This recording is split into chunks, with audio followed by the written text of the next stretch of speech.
Well, hello, everybody. Welcome to Imperial College and to this special event that the Grantham Institute is holding here today. I'm Jo Haig. I'm one of the two co-directors of the Grantham Institute. The Grantham Institute is one of Imperial College's global challenge institutes, which exists to take a long view on global challenges and incorporate Imperial College's very wide range of research, education, innovation and engagement activities to address these big global issues. There are institutes on energy, health innovation, data science, security, molecular sciences, but we're the one on climate and environment. It was funded 10 years ago, funded and founded 10 years ago with a very generous donation from the Grantham Fund for the Protection of the Environment, alongside college investment. And the director for the first 6 years was my eminent colleague here, Professor Sir Brian Hoskins. And then 4 years ago, Martin Siegert, who's the other co-director here, and I took over.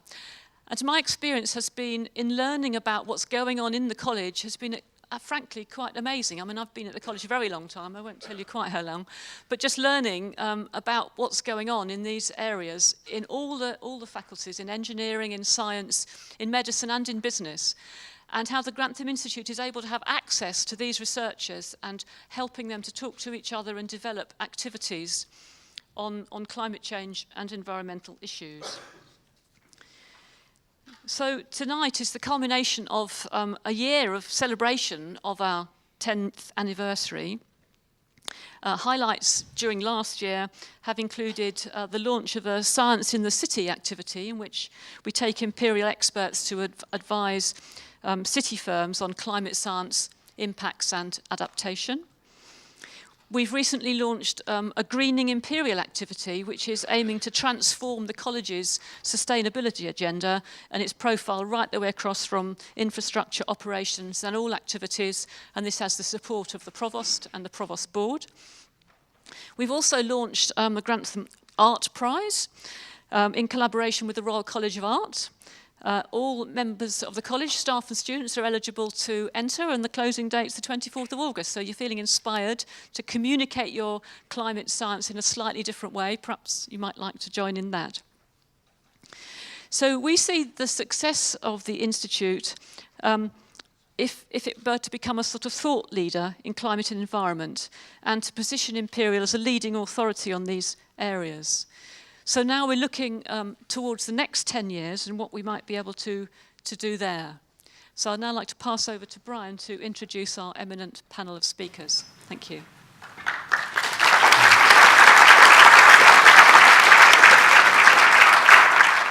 Well, thank you, Jo, and let me welcome everyone here. When we organised this, we didn't know there was going to be an alternative event in Russia, and anyway, great pleasure to see you here tonight. Now, over our decade, we've had this annual lecture where we've invited distinguished speakers to deliver the Grantham Annual Lecture. And I hope up here you're going to see a list of those over the year from 2008 through to 2018. Those who can count will see that's 11 for 10 years. But anyway, I don't count because I started it off, so it's 10 for 10. And so we have a very distinguished group there. Now, two of that group actually gave lectures during this 10th anniversary, so we haven't actually included them in today. So I'm afraid Al Gore and Prince Albert of Monaco will not be part of the proceedings today, and also, but however, all the others will be. And we've organised it around a discussion based on 4 questions, and those questions are to do with the past, the next decade, and institutes like the Grantham, how we can do things better, and then a final one on, are you optimistic, which that might be short, that one. So that's how we're going to base it, and all the 7 people have then recorded full videos based on those questions, and those full videos will be on our website. But now, out of that 7, 4 could not be with us tonight, and we will be using the videos from them, and we'll be showing then just clips from those videos that are relevant to the questions. But most of the discussion will be between the panel here. But let me just introduce those ones who will not be here tonight to start with. So first there's the 2012 speaker. Well, I should say first Professor Wally Broker, who is now 86, and he felt he wasn't up to this event, so Wally's not on, and that's why it comes down to 7. And then Dr. John Holdren, the 2012 speaker, he was director of the White House Office of Science and Technology Policy and assistant to President Barack Obama for Science and Technology. So we'll hear from him later on. Professor Thomas Stocker, 2013 lecturer, professor of climate and environmental physics at the University of Bern, and former co-chair of IPCC Working Group 1. And then 2014, Paul Polman, Chief Executive Officer of Unilever PLC. And finally, the 2016 lecturer, Christiana Figueres, who, as most of you will know, was Executive Secretary of the UN Framework Convention on Climate Change, and she is convener of Mission 2020 campaign for global goals for sustainable development. So we'll be hearing from all those, just a short clip, just 2 minutes before the actual discussion here.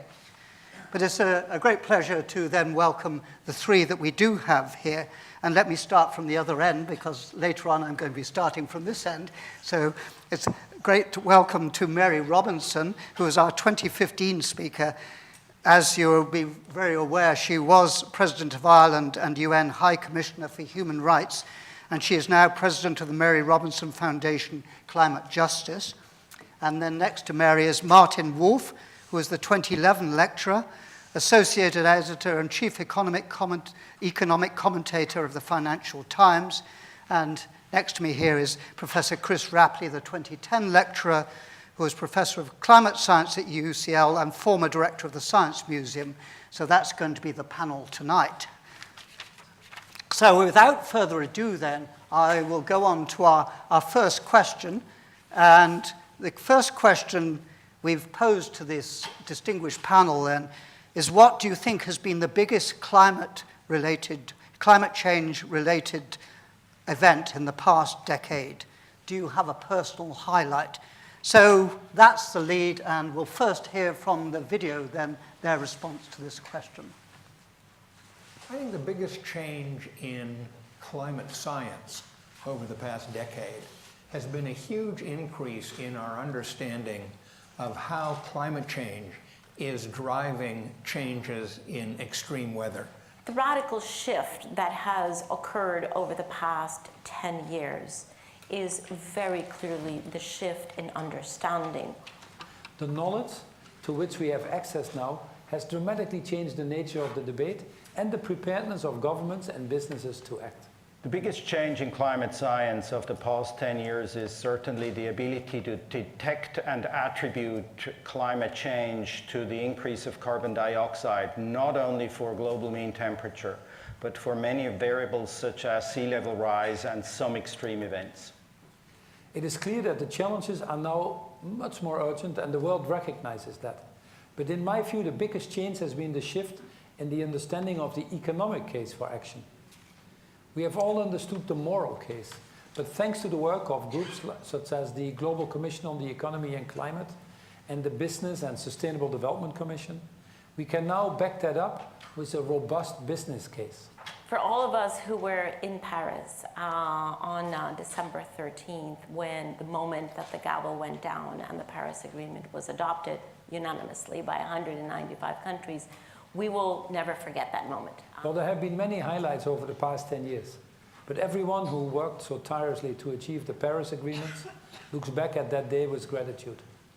It was an incredible moment that showed that the UN system at its best, with 197 countries coming together in the spirit of global solidarity and commitment to action.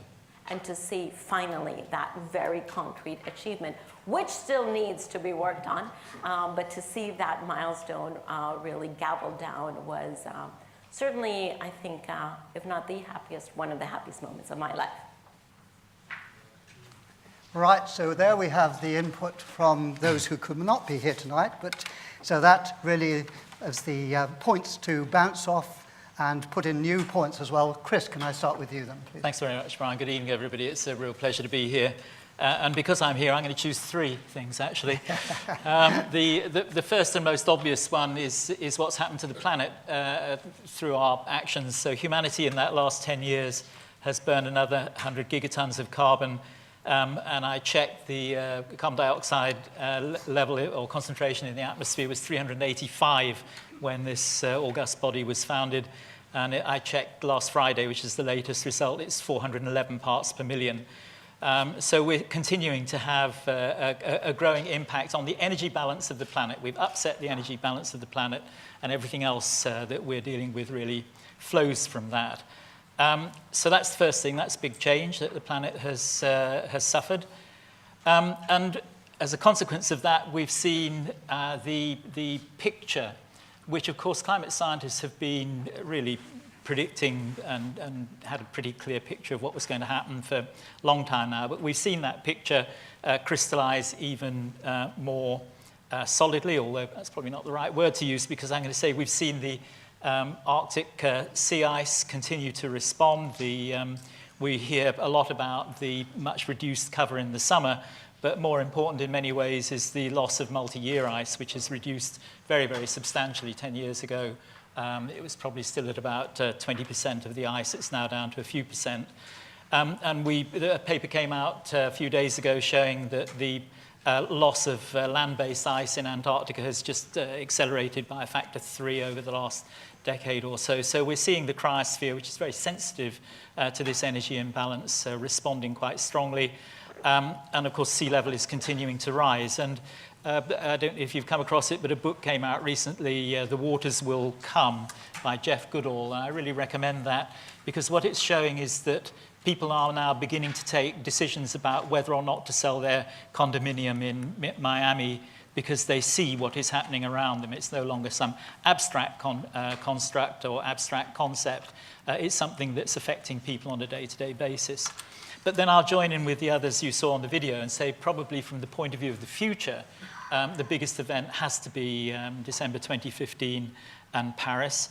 And I see that as really important, not only because it changes the conversation between nations from shall we do something to what and how, which is an important shift, because now we can begin to ratchet up action, hopefully as time goes on. But interestingly, it also changes the name of the game, it seems to me, for the climate science community, who until now have been contributing through our discovery mode, discovering how the planet works, how it's reacting to human behavior, how it's reacting to this energy imbalance, and attempting to predict how it will behave in the future. But it does seem to me now that the emphasis shifted. I mean, we're still going to have to continue doing that. But the emphasis has shifted post-Paris, and I think the climate science community will be judged from now onwards on its delivery of value to society. That is, its conveyance of knowledge and understanding to all of the myriad decision makers who have to both mitigate and adapt to climate change and indeed remediate. So that would be my three choices. Thank you very much, Chris.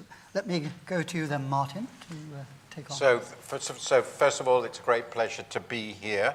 I was thinking, first congratulations to the Grantham Institute for making 10 years, and I suppose one should say, if you are really successful, by 2050 or 2060 you can close down. And that's a rare thing to say of an academic institution. I'm a non-expert on really every relevant dimension. The fault, therefore, inviting me to give the lecture and invite me today lies entirely with the Institute. But as a journalist, my main job in life is to ask whether the Emperor has any clothes. So my comments are in that light. I will divide my remarks. I will ignore completely the instructions, as I always do when I write my comments. I'm going to divide my remarks very, very, very quickly into two categories, the good news and the bad news in the last 10 years. So I think there are three very clear pieces of good news. as Paul Pullman says, there's a very large shift in the general understanding of the urgency of the issue and the implications of the issue, particularly in business and financial circles. That the change in that regard, which is something I do feel a little expertise on, has been very large. There's, of course, been the Paris. And then finally, which doesn't seem to be mentioned yet, clearly we have all become aware of very large technical progress in, particularly in renewables and the fall in price. So those are three very big things. The bad news, well, my very much more distinguished predecessor already made the point. We have continued increases in emissions, at least through 2015, rising stocks of CO2 in the atmosphere, and of course rising temperatures. And don't forget, we have been talking about this issue pretty seriously for a quarter of a century, so that's pretty disturbing, and the amount of time that we have left has diminished rather rapidly as a result. So I would say, so far, our progress in dealing with this issue comes to pretty close to zero. It's important to not, the planet won't have noticed. Two, the commitments that have been made, as I understand them, and I have no expertise here in Paris, even if delivered upon, and we know they won't in the case of the US, because it's already said so, will not hit the 2-degree limit, let alone the 1.5-degree limit. So we need a hell of a lot more commitments and delivery. We have three, this is very poor policy design at the global level, with radically inefficient structures in terms of achieving least cost emissions reductions, mainly because we simply can't agree on any systematic global pricing system and associated changes. That's a very big deal if you're an economist. Four, we have failure to persuade crucial players, notably the US, to act. And five, that really goes why, that I think the wider public, and that really matters in a populist age, the wider public in many of our countries is deeply unpersuaded that this is, A, that important, and even if it is, that it can be achieved at reasonable cost to their hopes for themselves and their children. So do not be complacent, is my conclusion. Well, thank you, Martin, for those optimistic points. So we invited you for exactly this reason, that you wouldn't stick with the rules, so that's fine. I should say, just before I go to Mary, I should say, by the way, we will make sure there's at least 20 minutes for discussion. And so please do have your comments or questions ready for that time. I'm sure Martin will have provoked some as well as Chris there. So let me turn to Mary now. Thank you, and I'm also very happy to be back in the Grantham Institute, and I enjoyed that 10th lecture that I gave, annual lecture, even though I was almost dying of a flu-y cold and could barely speak, croaked my way through the speech. But I did want to reflect, and I think it's a little bit reflected in the speakers that have given the 10 lectures, scientists and an economist journalist, until 2015 when I was asked, and I was followed by Cristiana Figueres. And I think that's the change and the shift that I wanted to particularly focus on, because I think there was a shift from a focus on science and the environment. The only reference in the Climate Convention to people is one sentence, which is a reference to current and future generations of humankind. And that is people. That was one reference. And I think that was part of the problem, that it was the scientists and environmentalists and those who were concerned about polar bears and glaciers melting, etc., and not really focused for an unduly long time on the impact on people. And those of us who were focusing on development in developing countries became aware, and I came to it very much as a human rights person, that climate change was devastating for those who worked in farming, those who worked in poor communities, who depended on the weather to predict when they would sow, when they would harvest, how they would live. And I often say that I missed this completely when I served for 5 years as UN High Commissioner for Human Rights. I think it was because there was another part of the UN dealing with climate change, the Convention on Climate Change, and I was in a silo to that extent, as the UN often is, and the Climate Convention was dealing with it. It was when I began working on economic and social rights in African countries that I was really struck, even then in 2003 and onwards, by the pervasive complaint or the pervasive comment, things are so much worse. And when I asked what's worse, it was, we just don't understand what's happening. Is God punishing us? Something is happening that we don't understand. And it is that the rainy seasons weren't coming in the way that they used to predictably. Instead, you had long periods of drought and then flash flooding that would destroy the school or the clinic or and homes. The fact that it was so hard to understand why this was happening and how to cope with it, and whether it was just 1 year or 2 years that were bad, or was this going to continue? And so for me, the Paris Agreement was a very important agreement, and I see we seem to have some consensus on that, because a lot of it focused on fairness. It's too weak an agreement. The rules aren't going to be enough to create and ratchet up the ambition. We're going to have to find other ways, in addition to Paris, to do that. But why was it that when the gavel came down on the 12th of December of 2015 on that agreement, that the emotion was so strong? I'll never forget it. It began with clapping, and clapping in particular those on the platform who'd helped to steer this through, including Christiana Figueres. And then it became cheering, and then it became hugging, and then it became crying. I've never seen that in an international agreement before. And the reason was the fairness.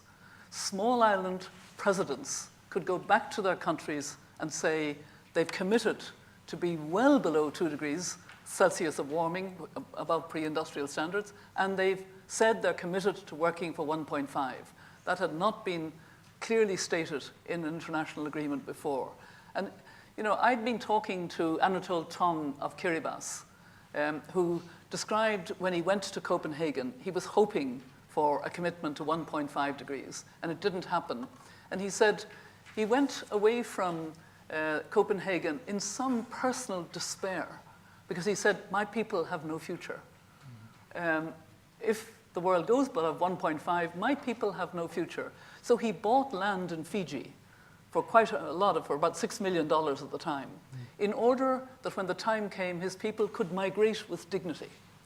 And they'd have somewhere to go. But they wouldn't be a people anymore. They'd just be those who were, he didn't want them called refugees. It was migration with dignity, and they would have a space and a place. But they wouldn't be a people, they wouldn't be voting in the UN system. And these are the kind of climate justice dimensions that Paris was dealing with. The Paris preamble is full of human rights language and very detailed climate human rights language and gender language, but gender also is included in adaptation, included in technology. It's a gender-responsive approach to climate change. And we got the Gender Action Plan shortly afterwards, and that's wending its way through. And the Human Rights Council has had numerous resolutions now about the negative impacts of climate on human rights. And these are such important rights if you don't have them. Rights to food and safe water, health, education, shelter, ability to live in your home. And for me, that was the big shift.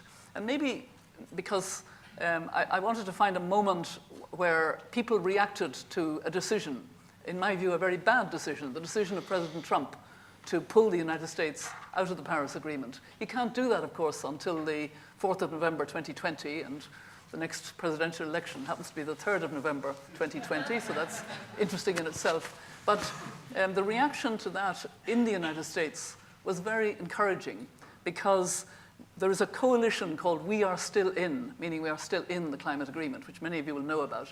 And it's that broad coalition of states of the United States, cities, business, civil society, philanthropy, universities, and more. And there was a wonderful op-ed written by a friend of mine from Bangladesh, Salim Huq, and he entitled it, "Thank you, Mr. Trump." And what he meant was, thank you for making the real point about the Paris Agreement. Yes, it was signed by governments, but once signed, it belongs to the people. And then he said, and no head of state, not even President Trump, can take it away from the people. In other words, it's now over to us, all of us, to carry forward and build on what is too weak an agreement, for all the reasons that Martin and others have said. But it is the pathway to the future we want. And it will be people-led, has to be people-led, and that's the difference to me. Thank you, Mary, and thank you all three for those views. I was going to ask you to come back, but I think maybe the next question will actually lead us into some further discussion on these. Perhaps it was just a personal thing. I think in my list, I'm going to have a rather UK thing and say the Climate Change Act is a rather important thing in the UK that we had during that 10-year period. And during that time, our economy has gone up and our emissions have gone down some 40%. And so that's good news as well. It can be done and it needn't cause pain. Rather, as has been said, the technologies have developed and it's become clear that this is the opportunity rather than the difficulty. So if we're going to have the industries of the future, we need to actually get into this game like the Chinese have realized. So there's a number of things that have happened there that I think are really positive there, but we clearly see a range of hopeful and not so hopeful signs. Another hopeful one, it looked, well, until this year, as if global emissions may have actually leveled off too, which again was a hopeful sign. But I think in order to allow time for your points and discussion later on and for us to have time on the other questions, I'll move on to the future now because many of the same things we've been discussing, how much will those go forward to the future? So the second question is, what do you anticipate being the biggest climate change challenge in your area for the next decade? So I'm going to turn to Martin first on that one. Okay. Well, I'm going to break the rules again because I think the relevant challenge is longer term, but you can break it down any way you want. And there are experts here would have much better. Well, given we're going to last till 2050, we'll give you 30 years. Okay. So I've thought about this in a very, very simple-minded way, because it's helped clarify my own thinking about what the challenge is, and you can work out whether it's feasible. So I start from the assumption that the current distribution of global GDP is untenable, and because basically, depends on how you measure, about half of global GDP is generated by 12% of the population, which is us. And the rest of the world is not going to accept that, and I don't think you're going to persuade us to give it all up. And that means that the world economy, the people of the world will demand that the world economy continues to grow. It has grown remarkably in the last 30, 40 years, and the people who benefited from that think that's rather a good thing. So a very simple assumption is that the world economy will continue to grow on average, and we can discuss its distribution and how you get this at about 3% a year in real terms, which is slower than up till, it's slower on average than in the last 25 years. If that happens, between 2015 and 2050, the world economy will increase in size by 170%, which is a big number, obviously. Now, I'm also told by the climate scientists, and I'm just taking it for granted, that in order to have some hope of being below the 2-degree increase, well below, we will have to cut, and I won't discuss the timing of this because I think we have to, the sooner we start, the better, but we have to cut global emissions by at least 80%. Global emissions by at least 80%. By 2050. By 2050. People here are much more, will correct me, but I understand that's a reasonable number. And to do that, we have to reduce emissions per unit of global GDP by 93% over 35 years. And now, so I then went back and looked at how well have we done in the last 30 years, which is an interesting figure. And it's much better than I thought. We've cut emissions per unit of GDP by 60% over the last 30 years.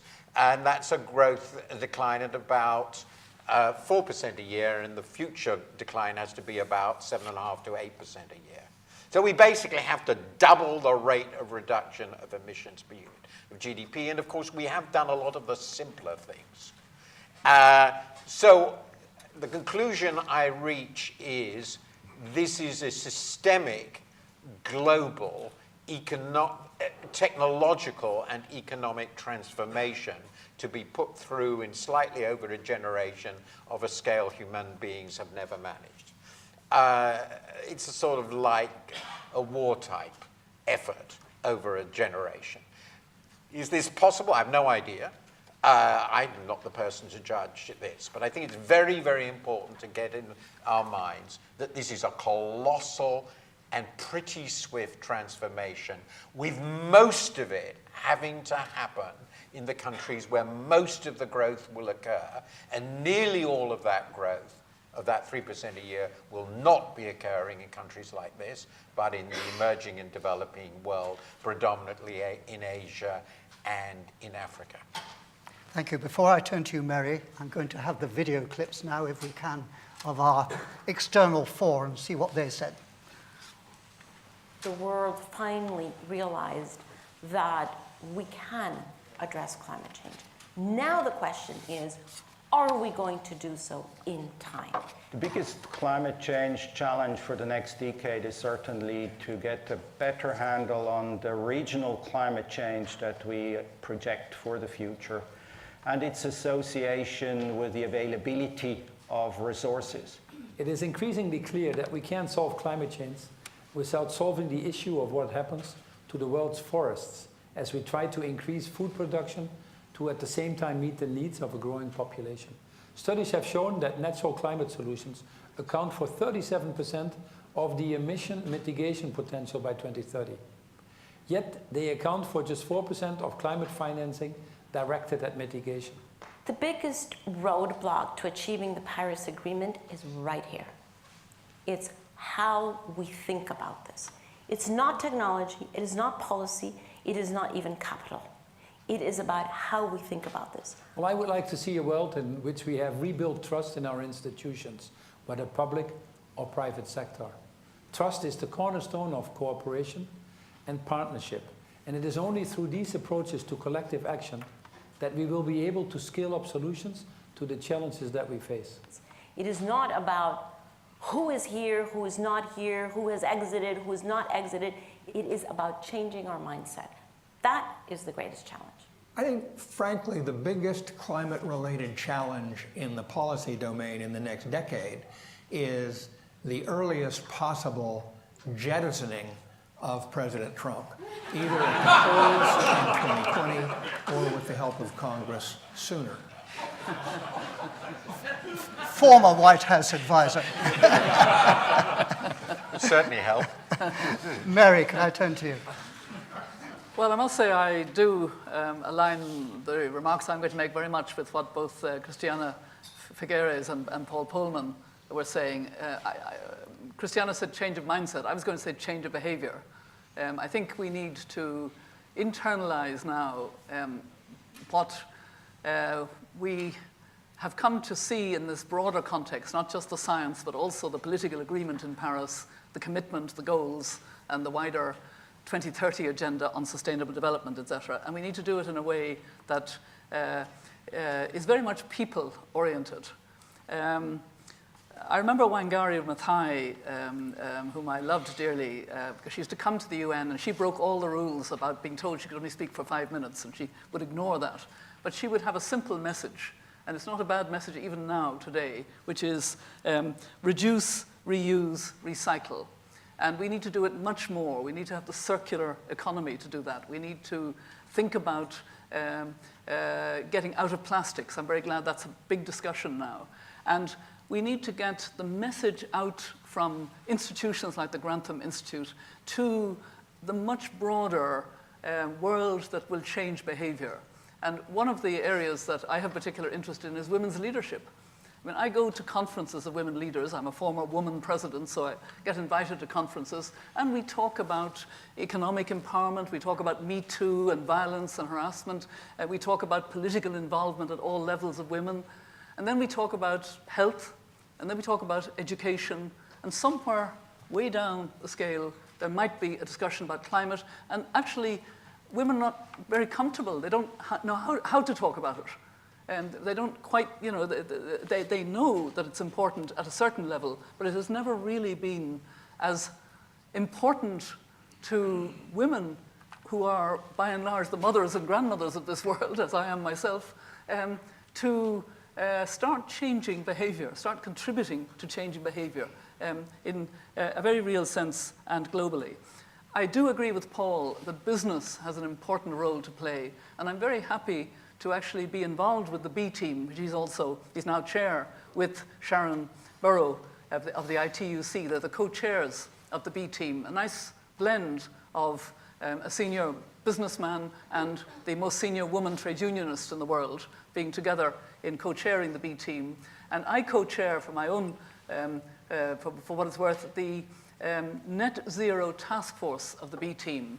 In January 2015, before we got to Paris, we were on the road to Paris, the B team companies committed in Davos to net zero greenhouse gas emissions in their companies and in their supply chains by 2050. They have now begun really working on this, really beginning to implement and share experience and share practice. It's not perfect, but it is a serious commitment because people like Paul Polman take this issue extraordinarily seriously. So I do agree with Christiana in particular in saying it's about mindset, it's about behavior, it's about ownership by everyone now of this issue. And I'll come back to young people maybe when we're talking about the next question, which is more about the Grantham Institute. But I do think that young people are beginning to change, are beginning to eat less meat, be more likely to be vegetarian or even vegan, are beginning to not drive cars, are starting to make a shift. But that shift has to be much more serious. Thank you, Mayor. Chris. Thanks, yes. Well, I've got 2 points, really. The first thing that one hopes for in the future is on the technological side. We've seen the experience curves for solar PV and for offshore wind, or wind more generally, have plummeted far more rapidly than anybody predicted, to the point where the markets are beginning to drive things in the right direction, or what we see as the green direction. So India cancelling contracts on coal-fired power stations because solar PV is genuinely competitive. Of course, there are still perverse subsidies, and it's quite difficult to get to the bottom of the figure, but it's anywhere between a factor 4 and a factor 40, the perverse subsidies that still underpin the world of fossil fuels relative to the green alternatives. And it would be very helpful from the market point of view if those could be dealt with, but there are lots of political problems in dealing with that. But what we're looking for is an exponential growth of an exponential penetration of green technology. And the predictions so far have generally been quite cautious. And it looks like we might be seeing the penetration rising above those more cautious curves. And that could make a huge difference. When I was director of the Science Museum next door, and had the privilege of being able to hunt around in the reserve collection, which is 96% of the collection, you quickly come to the conclusion that on an otherwise finite planet, human ingenuity really is unbounded. So I'm a great optimist from the point of view of the kind of techno contribution. But in the end, as others have said, that's not going to be sufficient. And we need policy action, and we need public permissions. And it's interesting that there's a UN My World survey where 10 million people from 40 different countries have voted on stacking in order 16 interventions in society or characteristics of the society in which they live that they regard as important. And hardly surprisingly, a good education for my children, a strong economy, a good health service are all at the top. And lagging behind at number 16 absolutely consistently is action on climate change. So action on climate change is seen as important, but it's still seen as abstract, distant, and of a lower priority than simply feeding my kids and giving them a good future. So anybody who knows about Maslow could imagine the Maslow triangle. So for me, the big shift, as I said earlier, is that the expectation now, it seems to me, on the science community, the climate science community, is to connect much more effectively with people. We've done a pretty good job of the truth speaks to power stuff, where we speak pretty much in the same mode, the information deficit mode that we use when we're teaching students and talking to each other. But people are realizing now that we have to do a very different job in terms of connecting with values, which requires understanding people's psychology, how they make sense of the world, and using the narrative mode of connection rather than what we're familiar with. And that requires a big cultural shift and a big training shift. Thank you, Chris. Just to stimulate a little bit more discussion, let me question your basis, Martin. You're talking about a 3% growth per annum of the GDP, yet you're wondering whether the climate change problem can be tackled. I would say that I don't think the 3% can happen unless the climate change is tackled. So somehow we have to put those two together, because the world cannot grow in the economy like that if climate change is not tackled. The planet won't survive enough for that economy to grow. So somehow we have to get that message across, that the two have to be combined. That's clearly right, and I should never use the word clearly in this sort of area. There's obviously a tremendous debate, as you probably know, among economists, contemptible crowd, I know, yeah, well, about the relationship between climate and the economy and the date at which catastrophe occurs. And I'm afraid most of the economists' models of this stuff don't really support you. But let's assume you are right for the moment, and I don't make these models. But you can go back to the Stern Review and subsequent ones. They don't generally make this assumption. My worry when I wrote about this is that what we actually find is that the growth will happen over the period of 30 or 40 years, and at some point, probably 100 years from now, we go over a cliff.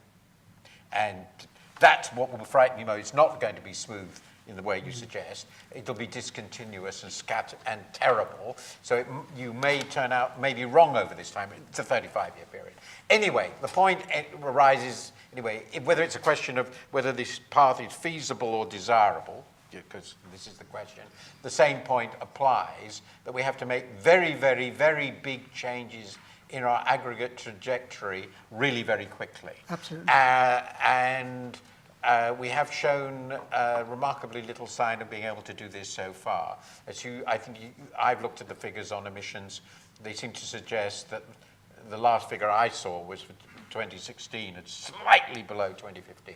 So all I'm trying to say is, even whether you take it as a highly desirable or absolutely a feasibility constraint, I think we will probably agree that however you view this, something very big has to happen quite quickly. And it's really rather important, and this is the only one I really admire, and beyond admire Christiana, but I think it's terribly dangerous, nonetheless, to think we've achieved anything.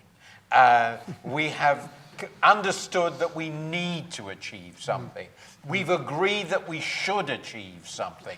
We have agreed, with the exception of one very important country, that we're going to do something about it. But we haven't done it yet. And until we do, we should stop congratulating ourselves. That's really all my voice is here for. Chris, did you want to pick up on this? I thought you were suggesting you do. No? Okay, well. All right, we might proceed on to the next question, I think, at this point, allowing that time for discussion. So again, I hope you're thinking about your comments and on the sort of things that's being said from here.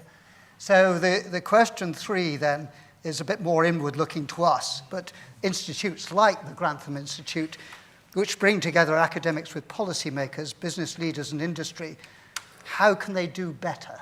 And I think Martin's already been giving suggestion, Chris and Mary, I think. So, but let me move on to this. But before we do, let's hear from our 4 externals what they thought about this. We are really only going to solve these problems together. We're only going to solve them in partnership. And organizations like the Grantham Institute are really in the lead in trying to ensure that those partnerships actually get formed and act effectively to address these global challenges. The world is rapidly changing and we need access to the very latest science, knowledge and thinking about approaches that we can and should be taking. We value the objectivity, the academic rigor, and indeed the creativity of the work that the Grantham Institute is able to develop. More measurements, more modeling, and in particular, more interdisciplinary collaboration between scientists, decision makers, and stakeholders. I do think the general public needs to understand what is in this for them. Because as a scientist, you have to live in your academic world, but that actually needs to be taken into the world that everyone else lives in. The Grantham Institute makes a terrific contribution towards the research agenda, and it's perhaps the area for which it is best known. But I've seen firsthand the work that Imperial College is doing to develop the leaders of tomorrow, a new generation of leaders well equipped to address the challenges of climate change and sustainable development, with both the technical knowledge and the leadership skills that we need to succeed. The more the Grantham Institute can do to engage with this group, the bigger the impact I believe that we will have. So for young people, I do think that we need to capture the imagination of a world that is so much better, so much better, so much more inclusive, so much more healthy, and so much better for the planet. Right, so we've heard some views there. We're not looking for self-congratulation here. We really are looking for things for the future. And I think from the comments already, get some idea of what directions you might take. But I'm going to turn to Mary first on this one then. Okay, well, by and large, I actually agree with the comments that were made by those on video. I think I'd like to maybe challenge the Grantham Institute rather than reflect Please on do. the significant contribution and the leadership skills of young people, which are very important. I think there needs to be an awareness of where the major change has to take place. We've already heard that in the large emerging economies and in African countries in particular, because there's a gap in access to knowledge and skills and technology. To what extent can institutions like the Grantham Institute form a kind of, and to what extent is this happening? Maybe it is happening a little bit. Form a networking to effect with similar but much less resourced, much less significantly scientifically knowledgeable institutes and universities in the developing world. Because that seems to me to be now very much part of the challenge, to actually seek an appropriate outreach where you help the transfer of technology, where you help the skills building, where you help the research capacity, which is weak in most of these countries. And they long for more opportunities. I attended a ministerial meeting before the last COP in Bonn, the COP under Fiji presidency. I attended in Addis Ababa because Ethiopia had the chair of the least developed countries. What struck me beyond anything else of these least developed countries, the Bangladeshs, the Nepals, the small island states, and most of the African countries, was their ambition. They have great ambition to move rapidly to renewable energy, but they lack the technology, they lack the investment, they lack the skills, and somehow, you know, it doesn't seem right that you have institutions with great knowledge within and great research within that aren't reaching out enough at the moment, given exactly the need for urgency and ambition about making the change. So I would love to see more leadership on forming these kinds of networks to help to ensure that there is the transfer of the technology and skills to those who need it most and who have to make most change, grow without emissions if possible. But they need a lot of support to do that.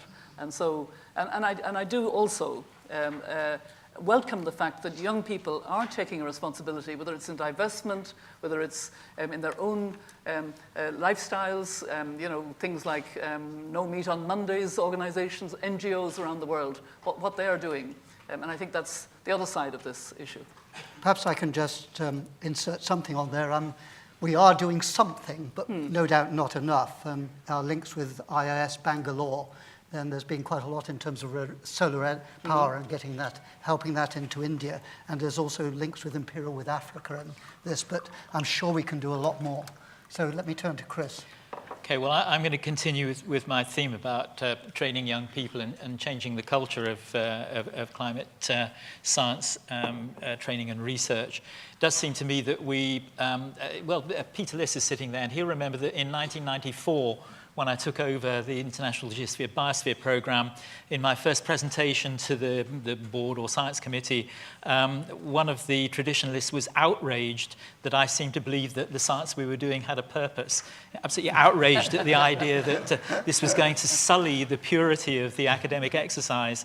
Now, that viewpoint is, you will hear less often in the staff room these days, although I'm sure it still lurks there. So there has been an acceptance that we don't just toss our results over the wall, and indeed the Grantham Institute and others have worked very hard to connect the policy world with the understanding that we have. Very much, as I said, in the truth speaks to power mode, and the fact that we've got Paris demonstrates that there's been a degree of success, although it's a pity it took 30 years. But it does seem to me now that there does need to be a difference, and that we need to train young people, our new cohort of young scientists, with a different set of skills, which include understanding, as I said previously, how people behave, what their values are, how you connect with people.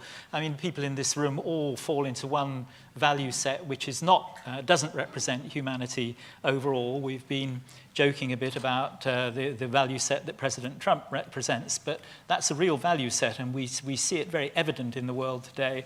And unless we connect with society at large, it's unlikely that we'll get the acceleration that we're looking for. And when we do have that connection, several things happen. It changes the science. There was an excellent report that came out a couple of years ago that Dave King and others led, called the Climate Change Risk Assessment. And what that showed was that strategic policymakers often need the answer to a different question from the one that the climate science community offers. Academics tend to overdose on best estimates of things, rainfall, temperature, sea level rise, because that's what is easier and what we're more comfortable with, because we're more confident about those results. But strategic decision makers out there need the answer as often as not to the question, what is the worst that could happen? When is it likely that some critical threshold, however improbable, but however devastating when it's crossed, is going to be crossed? Because that will affect the whole way that I address either adaptation to or mitigation to climate change.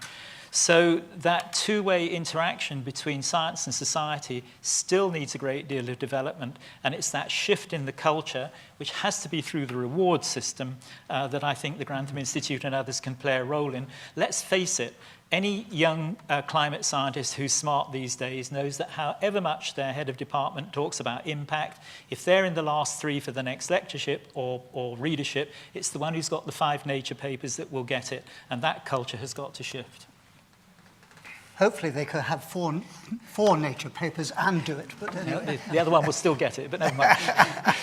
Okay, Martin. So I will look at this question from the point of view of an academic institution that has a policy objective. It hadn't really occurred to me that there were lots of academics in this area who didn't think they had a policy objective. But I will put that to one side. I will, again, I suppose, be a little provocative.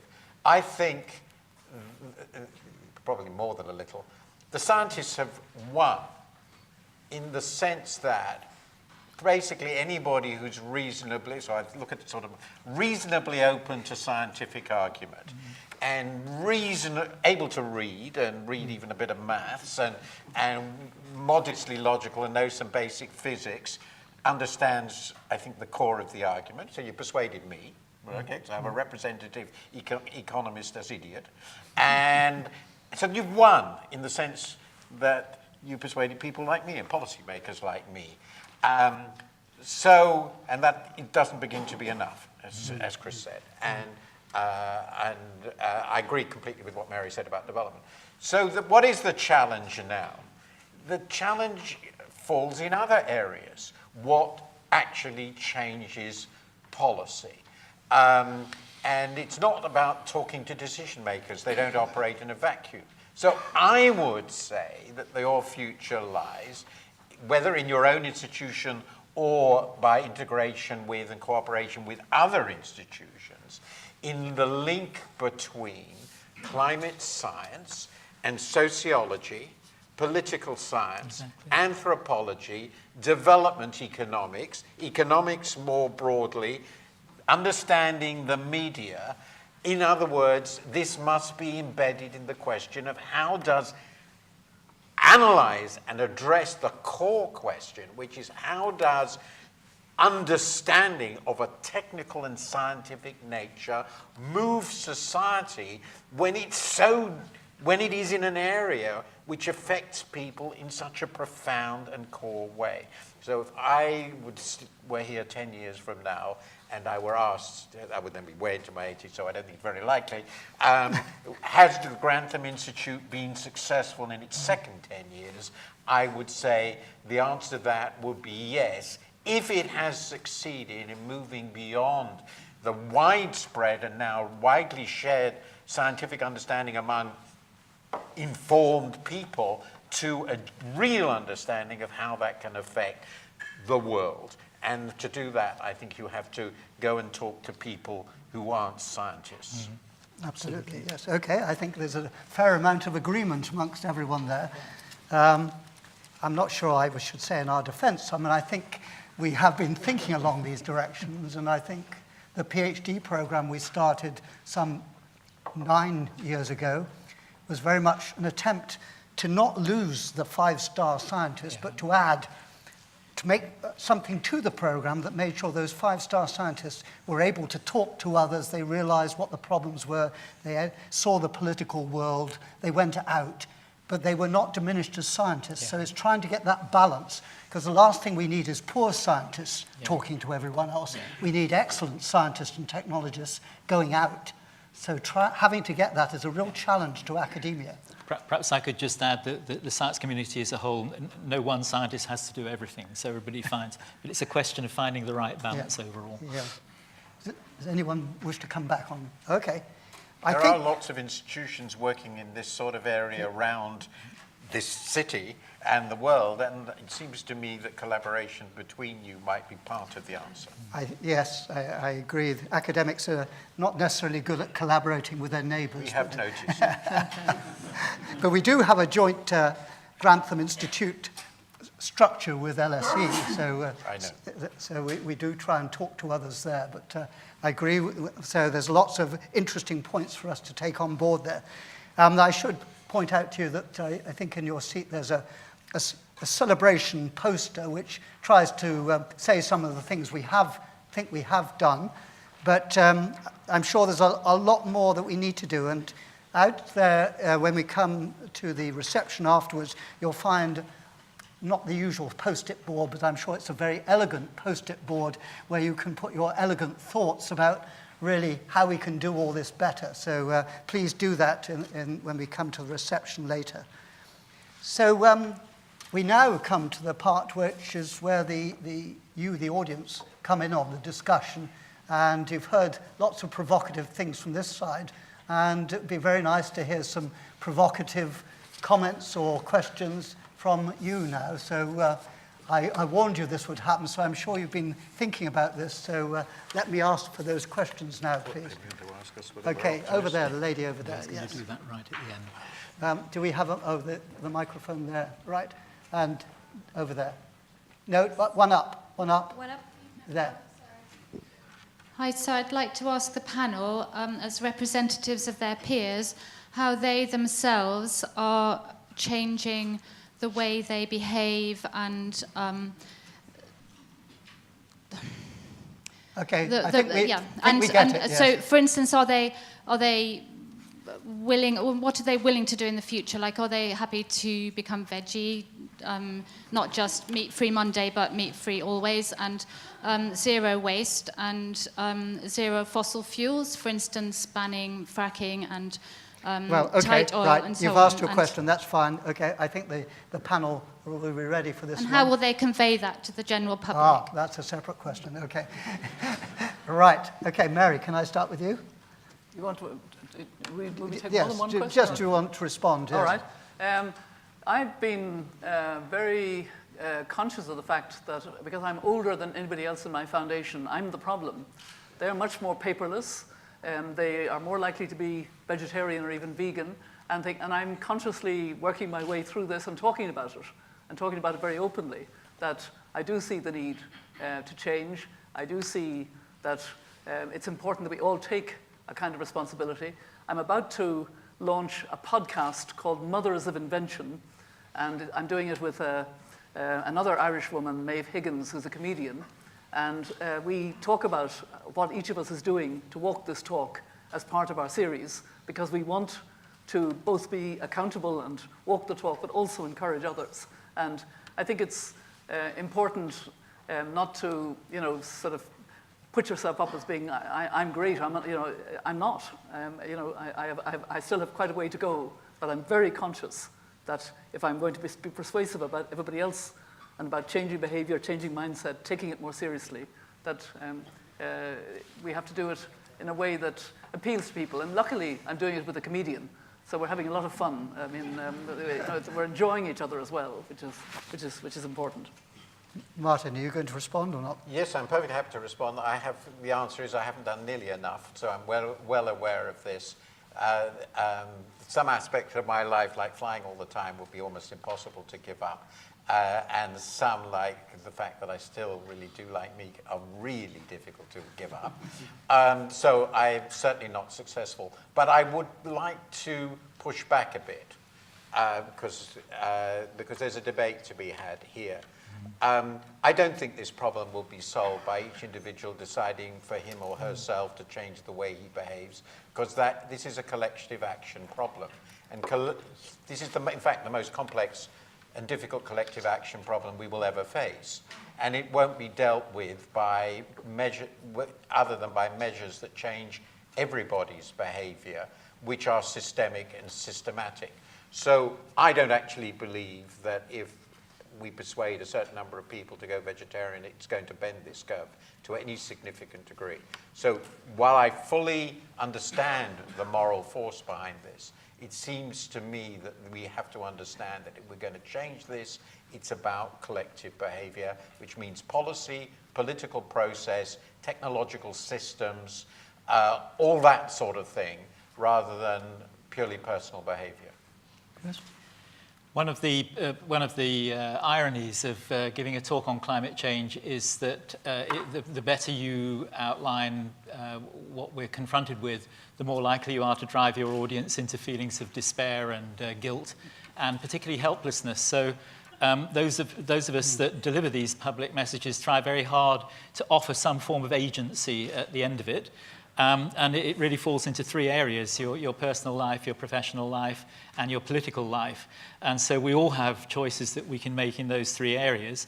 For me personally, in my personal life, I interrogate my conscience whenever I find myself confronting a behavior that is clearly carbon intensive.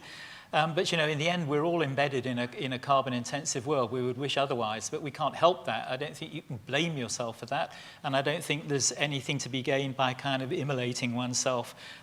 So I try and reduce how much carbon I use. I question every time some travel that requires a flight in particular comes up. But more generally, in your workplace, if you can encourage others to collectively reduce carbon, and there have been examples where that's been done, and also where one can put pressure politically on the political system, then one should do that, and I try and do that as well. But in the end, it can't become a tyranny.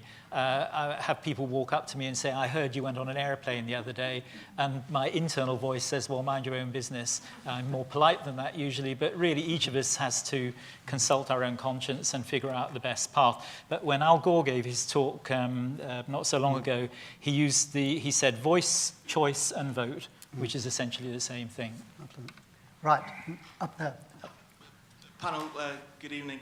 Actually, I think Martin began to answer the question I was going to pose, which was this point about the balance between trying to engage and shift public opinion and public behaviour, which is very difficult to do, particularly if you're going to interfere with people's lifestyles.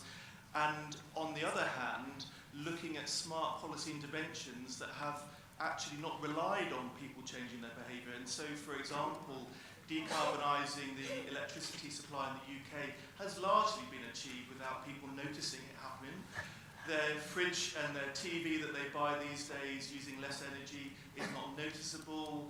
Cars going further on fuel, more efficient, is not being. So should there be greater emphasis put on smart interventions, choice editing, rather than trying to actually change behaviour of the consumer at large, which is very difficult to do, very expensive, and often is maybe not persistent as well, because people fall back into past behaviour. Okay, so do we really need to change behaviour, or can it just creep in without people noticing? Yes, Martin. Well, economists would say, and I indicated that in my first response, that one part of that, well, in fact, the two parts of it, because Chris mentioned the other, is change prices and eliminate subsidies, which are, the elimination of subsidy point is very, very powerful. The estimate's sort of 500 billion a year. It's difficult to estimate. But the pricing too. Now that, of course, immediately raises equity questions. And so if you raise prices, you have to cushion, because if you raise prices of energy, it affects, it's quite regressive, at least for quite wide ranges of the population. You have to deal with that. But that's a measure that should change technological choices. It should change incentives to develop new technologies and to implement them. And it should change personal choices. It should affect personal choices as it does in many areas. So I think that that's one policy instrument that economists would certainly believe in, along with the right compensation, as part of the answer. And it's been remarkable. I've just been sent a paper today, fascinating paper, which discusses British climate policy and looks at the staggering range of implicit prices imposed on carbon emissions on different activities. It's such a mess. Well, if we improve that, we could achieve much better outcomes, it seems to me, for society at much lower cost. So policy choice is really quite a big issue here, and it is a stupendous mess. And everybody knows that Paris' solution was we were resiling from what people thought they were agreeing in the 90s, which was either a cap and trade or a pricing system. So I still hope that we'll get back to that at some point. Mary? Yeah, I just don't think it's an either-or between smart interventions, the right policies, enabling environment to ensure and internalizing. I mean, take for a moment, that there's a huge move now on plastics. And a lot of that is people changing their behavior about having plastics. It's also policy about plastic bags. I mean, I was very interested. I flew from Amsterdam to Kigali recently for a meeting at the Mo Ibrahim Foundation. And we were told by the pilot as he landed, he said, oh, if any of you bought duty-free or you have plastic bags, please leave them on the plane. They're just not allowed in Rwanda. And I thought, that's a good example of a country that's moving rapidly in the right direction, if I could put it that way. But, there are people, fighting now in towns and villages in Ireland to be plastic-free. And that's an initiative of communities, and that's also important. Chris, you wanted to... I was just going to add that I think we need all of the above, and a very well secure result from psychology is that the best way to change people's behavior is to change people's behavior, and then they'll rationalize it. Rather than the other way around. I won't elaborate. Okay, thank you. Yes, we have a question there. Well, congratulations on the 10th anniversary. I'm from the Grantham Centre for Sustainable Futures in the University of Sheffield, and like to take up Mary's point. We do talk to you, but we'd love to do more. We have a different focus. This is very brief. Enough for everyone is our strapline. So we're about food, energy, and water. Less focused on climate change, but clearly that affects all three. We'd love to collaborate more with you, and responding to Mary, I think here's an invitation to let's try and do that.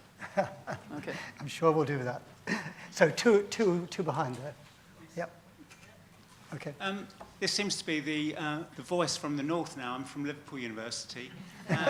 What I'd like to say is that Paris was a fantastic political agreement, but there was no sense of what were the technological solutions.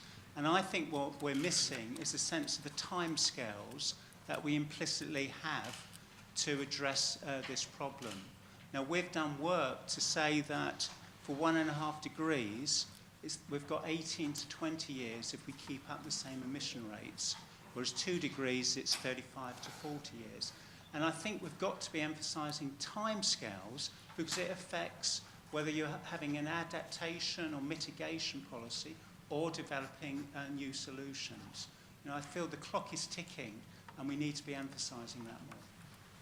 Does anyone wish to respond? Just to agree that this is a very pressing issue if we haven't got our act together quickly. On the other hand, let's take, you know, China is a good news story in this. What was it, 3 years ago, they committed to having 20% of their grid supported by renewables, which by 2025. And you may say, well, it's still only 20%, but that's 1,000 gigawatts. That's the equivalent of the entire baseload power system of the US. And they wouldn't have committed to it if they weren't sure they were going to do it, and indeed they're getting well ahead of the curve. So some people are pushing very hard, but we still need to scale up faster, certainly. I'm going to say something. Yeah. Again, I have no technical expertise here, but from what I understand needs to be required to deliver the 1.5 degrees, I find it inconceivable.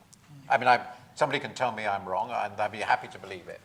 And that leads me to my second point, which I would have made in the end, but I make now, which is I don't see how we can avoid confronting the adaptation issue, at least to some significant degree, particularly in the context of developing countries who face these issues already and have very limited resources. So even if you're basically on the mitigation side, it seems to me we're now in a position, given that we haven't done anything in the last quarter of century, that's worth noting that adaptation is unavoidably part of the moral obligation here. Right, there's a lady there. Yeah. Thank you very much for a very insightful panel. Professor Hoskins mentioned during the panel that draw attention to the fact that growth in consumption will mainly happen in developing economies of the world, Asia and Africa. I'm really interested in learning from the panel if you're aware or if you've experienced situations or cases where in these regions the climate issue was addressed taking into account a more holistic approach to climate change improvement. So in these regions in particular, most of development happens at the community level. So thinking about how growth demands energy consumption. So how do you see climate action in places where you're still energy poor, so you're still fighting to get energy at the first place? Mary, are you willing to take this on? I think I've understood your question. I hope so. I mean, I've just come from Malawi. And if you look at the overall picture of Malawi, it's, it's a poor country. It's very dependent on agriculture. It has tobacco. It has maize. But, agriculture is really very important. And it has a very fast population increase because of lack of education of girls and women, because the health system is not functioning adequately at the rate it might be, and they're the two things that bring down birth rate. The population is likely to increase from the 18 million plus now to 40 million in 2050. And it's a really sort of striking. I was out in a village about 3 days ago where there was support for the technologies that mattered hugely to the village. Water management, digging trenches to get the water to go underground in the right way, to the borehole, and the borehole itself had to be technically both accessible to women, mendable by women, etc. There was a very good balance between men and women in the village. A lot of tree planting, a lot of variety of produce, because maize is not a good crop for drought, and there's been a lot of drought in that region, so they were diverting to something flesh potatoes. I can't remember what it was now. Sweet potato, tomatoes, beans, honey, all kinds of diversification. And these all mattered hugely to the village. They had no single solar panel between them. They did have mobile phones, and they are using mobile phone technology now to have cash transfers. So you can see the difference it makes in a bottom-up way if there is the support for, and I've seen this all over. I've seen it in Tigray in northern Ethiopia. You go through absolute wasteland until you get to the area that has the water and management and tree planting, and it just transforms very, very quickly the countryside. So it's not impossible to do, but there isn't enough support for the technologies that make a difference to small farmers. Chris, did you? Well, possibly Martin's area, really. No, I mean, I can't add much. It seems, as I understand it, and this is something I really know very little about, that the solar power is a very important source of distributed electric power, obviously. Many developing countries are very rich in solar resources, pretty obviously. They have a much better climate than we do. And it's a potential way of getting around, which is itself desirable, all the problems with the grids in many countries. So the country I know least badly is India.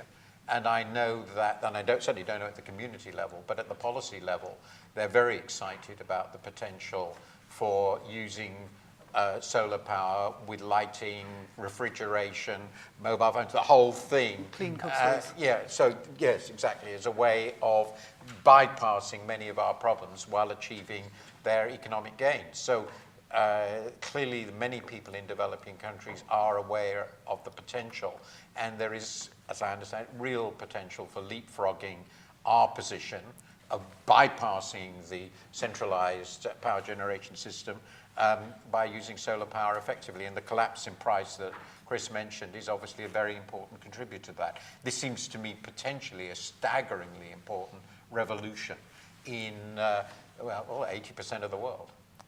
They could even have an advantage of not having all the stuff that we're left with. Yes, that is, I mean, lots of people in developing countries, at the policy level, the people I talk to, are very excited about this. I guess access to information is the key, though. It's not quite it doesn't quite answer the question, but I was surprised. I visited a Balkan country recently, small country, still trying to re-emerge, but in what would be regarded as the developed part of the world. And there is virtually no knowledge or understanding of climate change in the government there at all. So, if people know about the problem, then they're on the first rung of being able to deal with it. If they don't really understand it, then nothing much is going to happen, I'm afraid. The question up there, yes. Is this working? Yes. Hi, I'm very heartened by the discussion of the solutions to climate. I'm very heartened by the discussion of climate change and the idea that systemic problems require systemic solutions. But related to this, I'm aware of kind of discoveries of Shell's complicity and knowledge of climate change back in the 70s, and the various organizations that act and organize against climate action. What does the panel think of these organizations, and should there be more awareness of that? Sorry, what was the last bit? So what does the panel kind of think of the importance of this sort of organization, and what should be done about it, and should there be more awareness of this? Okay, so organizations that are trying to not make there any action on this. Okay, so what should we do about them? Well, there are vested interests, and if you read the book Merchants of Doubt, it's pretty well documented that they've been attempting to delay progress. But I think Martin made the point earlier that by and large, I know that America is not a very helpful situation now, but by and large, with most thinking people, the argument has been won. My own experience with one particular oil company that I've worked with on and off over the years, I don't see any point in demonizing people. I don't think that's helpful. Is that they do understand, they've understood for a long time that the age of fossil fuels is over, and that they're trying to map a trajectory which allows them as a legitimate business to continue to deliver profits to their shareholders, which is their fiduciary duty, but recognizing that at some point in the future the world will be very different. So there are some energy companies that are fairly enlightened. There are others that are less so. I would recommend working with the enlightened ones and changing the future. Maybe just one point that's countering some of this climate denial and the vested interests of lobbyists and some corporations, fossil fuel companies, litigation.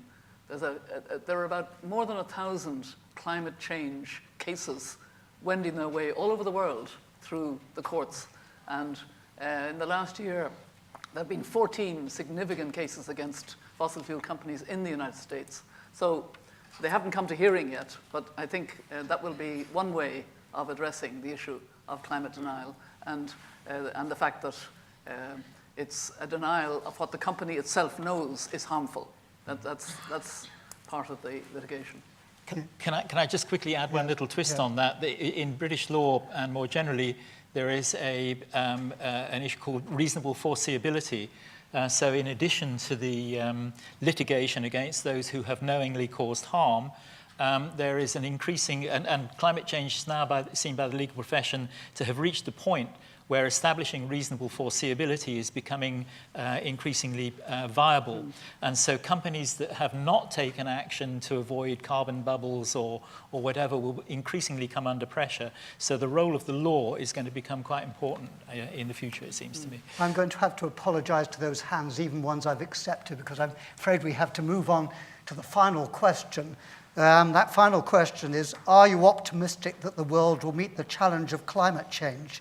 I think you might know some of the answers you're going to get, but so we turn to our external ones first to hear what they said. I'm still optimistic because some important technology has been developed in the past 10 years that is compatible with achieving the 2-degree target laid down in the Paris Agreement. I am guardedly optimistic.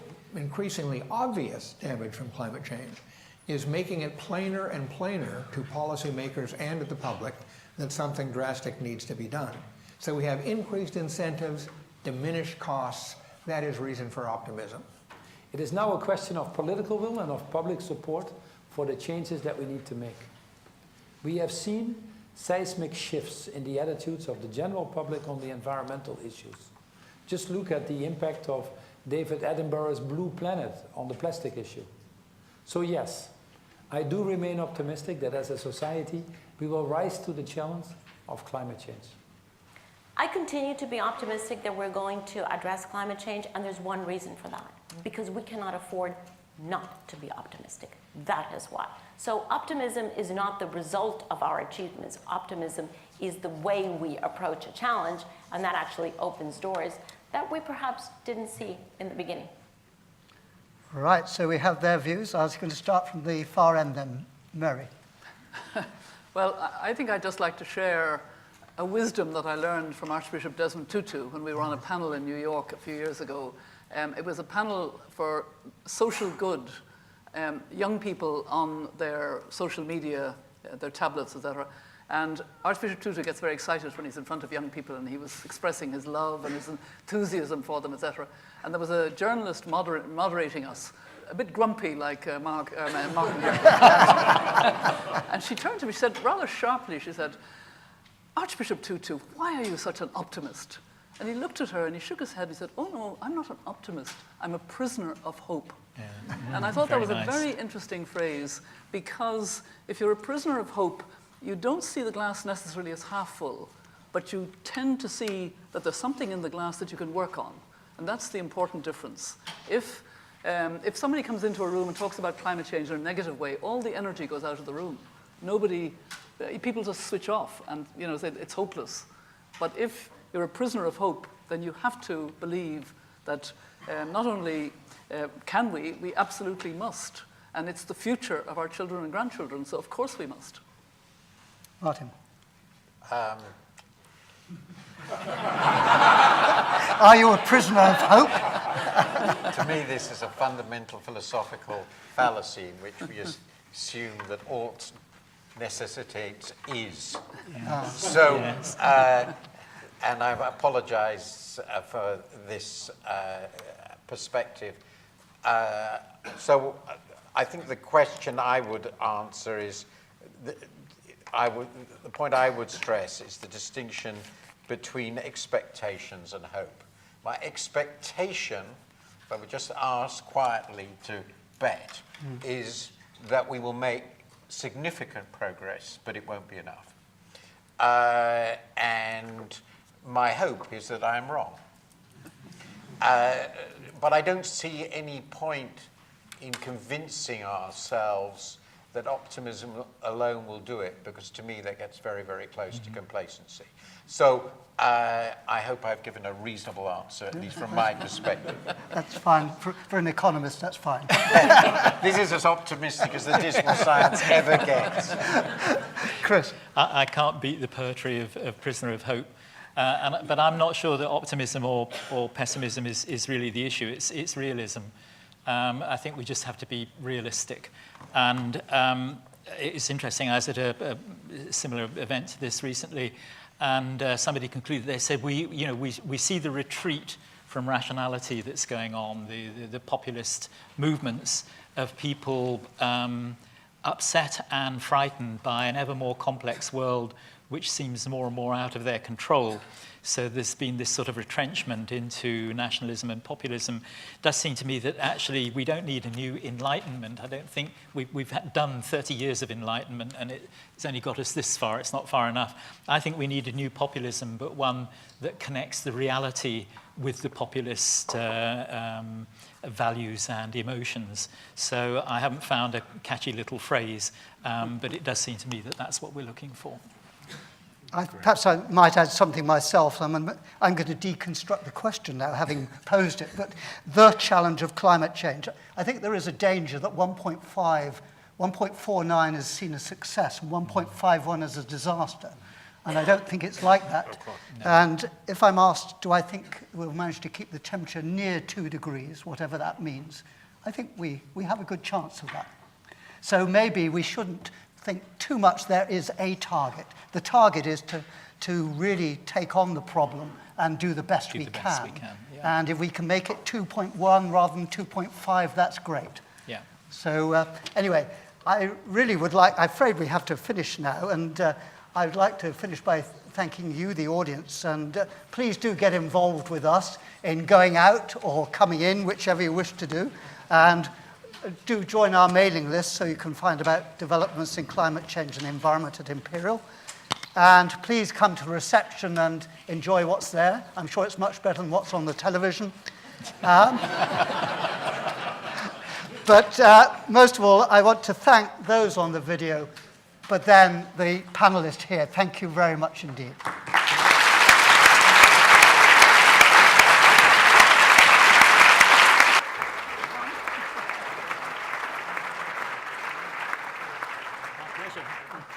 When you came over as the night. Thank you.